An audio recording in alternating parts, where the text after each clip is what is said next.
शाळेत म्हणजे तुमच्या नजरेत एक तर असेल ती खूप हसते, दुसरी असेल ही क्लासमध्ये झोपते आणि तिसरी असेल ही व्हिडिओ काढते, फोटो काढते.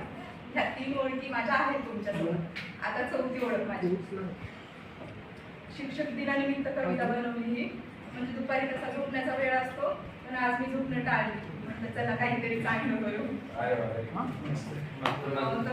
प्रत्येक जण हा गुरुच असतो. कवितेचं नाव आहे प्रत्येक जण हा गुरुच असतो. आपल्या आयुष्यात येणारी प्रत्येक व्यक्ती ही गुरुच असते. आपल्या आयुष्यात येणारी प्रत्येक व्यक्ती ही गुरुच असते. फक्त त्यांची शिकवण त्यावेळी आपल्या ध्यानात येत नसते. फक्त त्यांची शिकवण त्यावेळी आपल्या ध्यानात येत नसते. जेव्हा आपल्यावर एखादा प्रसंग येतो तेव्हा मात्र त्यांच्यात लपलेलं गुरुचं रूप आपल्याला दिसते. तेव्हा मात्र त्यांच्यात लपलेलं गुरुचं रूप आपल्याला दिसते. आपली आई प्रत्येक गोष्टीसाठी आपल्याला टोकते. आपली आई प्रत्येक गोष्टीसाठी आपल्याला टोकते. तेव्हा तिचं बोलणं आपल्याला बडबड वाटते. तेव्हा तिचं बोलणं आपल्याला बडबड वाटते.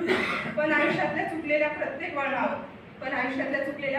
वळणावर सगळ्यात आधी तिची बडबड आठवते. आई सांगत होती यार, तिचं ऐकलं असतं तर बरं झालं असतं. आज पश्चातापाची वेळ आली नसती असं वाटते. तिचं ऐकलो तर बरं झालं असतं.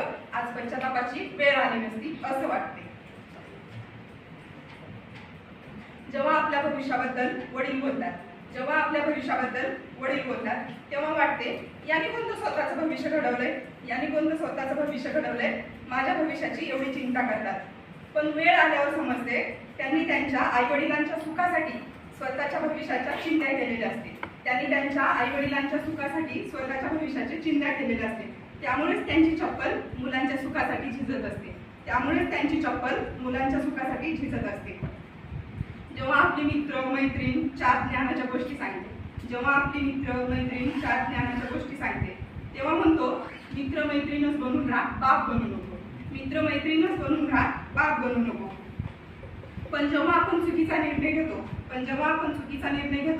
तेव्हा मात्र त्याचं खापर आपण त्यांच्याच माथ्यावर फोडतो. ही माझ्या जवळची मैत्रीण होती, हा माझा जवळचा मित्र होता, यांनी सल्ला द्यायला नको. जेव्हा आपला भाऊ किंवा बहीण आपल्या भल्याचं सांगते, टोकते, तेव्हा तिला किंवा त्याला म्हणतो भाऊ बहीणच बनून राहा. कशाला म्हणतो माझी सासू. पण आपण नवीन कपडे घेताना त्यांनी कपडे निवडण्यात मदत नाही केली तरी सुद्धा आपल्या डोळ्यात येतात आसू. रस्त्याने चालणारा सुद्धा आपल्याला काहीतरी चांगला सल्ला देऊन जातो. ज्यावेळी त्यांनी सल्ला दिलेला असतो त्यावेळी आपण त्याला म्हणतो शहाणा. पण त्याच्या सल्ल्यामुळे आपण सतर्क होतो आणि आपल्यासोबत होणारा धोका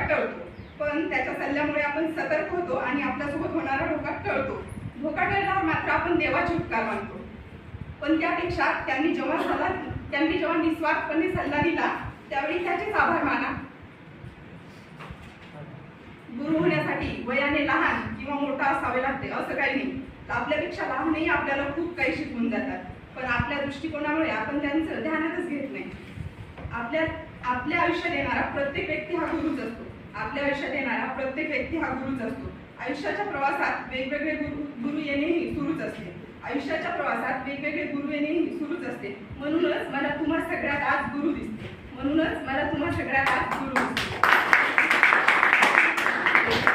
आणि दादा म्हणजे माझा हसण्याचा उद्देश असा काही नसतो. माझी एक सवय आहे.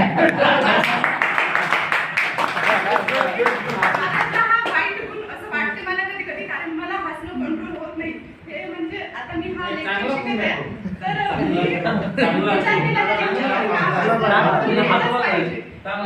जरी सिरियस गोष्ट असेल समोर तरी मला कोणी सोबत कुठे येते. तू नको येऊ बाई, तू बाहेरच.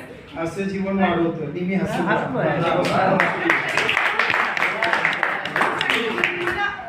चिडचिड नाही होत हसल्यामुळे.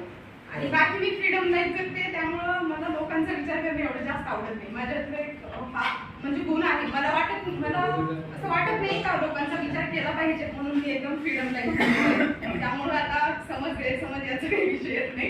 थँक्यू.